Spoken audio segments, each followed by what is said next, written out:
out Adobe Illustrator. In the past, the secret was to make an EPS or a PDF and bring it in, but now I'm over in Bridge again, Adobe Bridge. I can drag and drop right to the page and illustrate the file. Here's a tip. I'm going to hold down my Option key to make sure it makes its own box instead of going in one of the boxes that's already there. And this is the graphic of a compass that I'm going to use.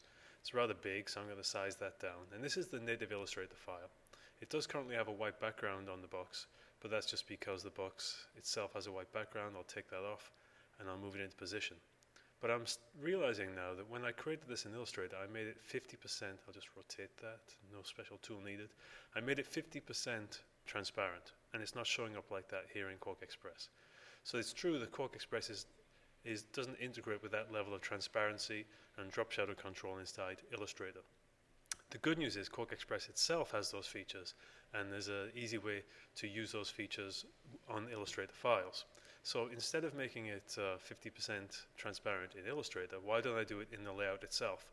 So I'm going to double click on the graphic, and what that's going to do is I'm using my picture content tool, and that will bring up, when I double click, the edit original dialog again. I'll select that graphic, choose the transparency panel, and I'll see the opacity is set to 50%. But come to think of it, is it going to be 50% every time I use it? Is 50 even right? So it actually makes more sense to leave that at 100% inside Illustrator, and then I'm going to save that change.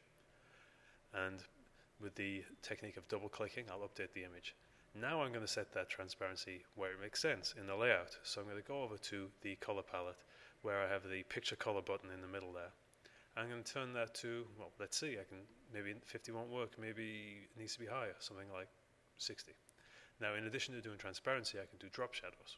So let's try the example of taking this and applying a drop shadow. Now, I could do this in Illustrator, but like I said, we don't fully support those kind of shadows.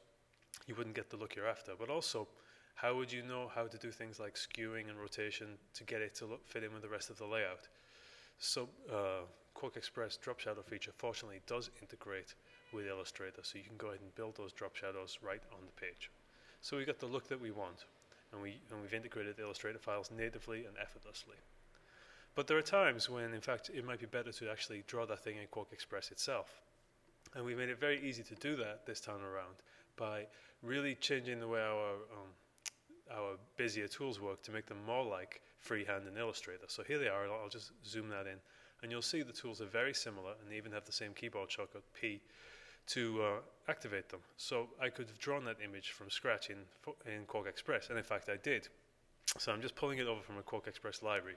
Here's one I drew earlier with the vector tools of QuarkXPress. So I'll do all the same procedures, rotate it, scale it, apply opacity, apply drop shadows. The advantage is I can get in, and let's say I want to change the shape of the thing right inside the layout, I can do that. And there are many other advantages to using things direct in QuarkXPress, like using shared content to update across multiple places, a little bit like symbols in some of the Adobe applications.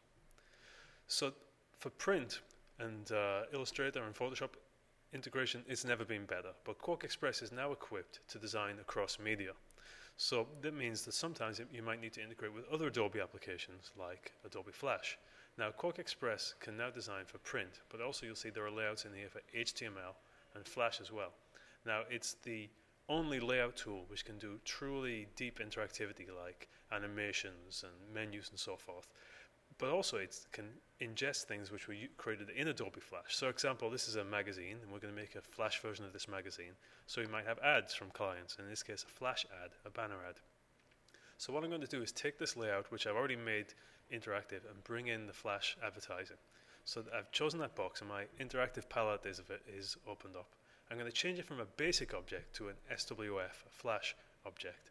Then choose an external reference. So where is the ad? It could be on a URL, or in this case, it's actually on my hard drive. It was sent to me that way. So I'll click OK, and then I'm going to preview how that ad is going to look on the rest of the page by hitting Preview Page. Flash Player is going to open up, and you'll see that the page I designed is there, all of the interactive features that I built in there, and the banner ad is running just fine. And like I said, the animations that I built, the video, the menus, the navigation, all in there. So there's a very simple level of integration and great support that allows you to build things like a video player yourself and include video from Flash, QuickTime, or wherever.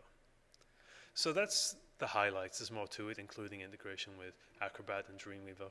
But these are the things which I think will allow users to use the tools of Photoshop, Illustrator, and the built-in illustration tools that are inside QuarkXPress to get more out of their work, both in print and across media.